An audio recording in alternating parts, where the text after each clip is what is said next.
Reaching for your mouse to start your OBS recording sessions can be a bit of a pain in the butt.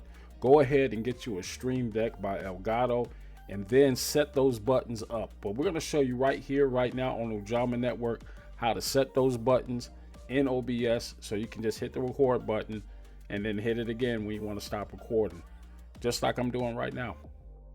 First off, we're going to go ahead and open up our Stream Deck by Elgato. And you're going to notice all your blank buttons here. I want to go ahead and add that plugin. Now to do that, you notice that it's nothing here. OBS is not showing up on your menu bar. It's a plugin. So you go into your settings and you go to plugins. Then you hit the plus sign right there. The volume controller comes with the Stream Deck. So once you're there, you come straight to the Stream Deck store. That's the marketplace. There's your open studio. Let's go ahead and get that download.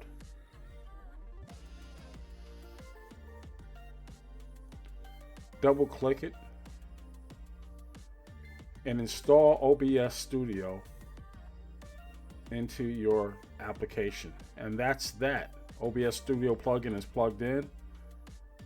Cool.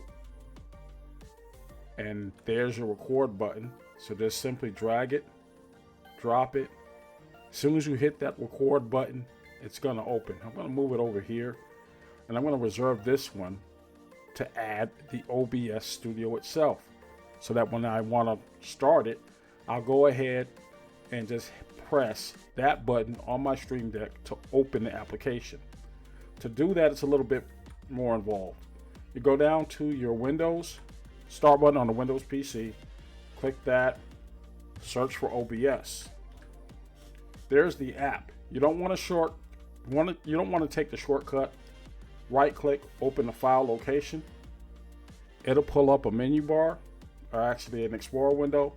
There's the app, but you don't want to do that one. Right click, and then again, open file location. It's the 64-bit OBS 64 that you want. So what we're going to do is drag that to the button.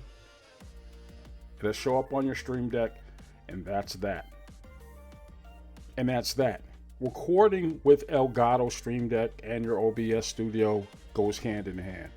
If you've been using other things like I've been using Clipchamp for some time, it just makes it a lot easier, changes your workflow. You're getting to learn new things. Come back here, learn with us. Hit the like button, subscribe to the channel, and man, I'll talk to you later.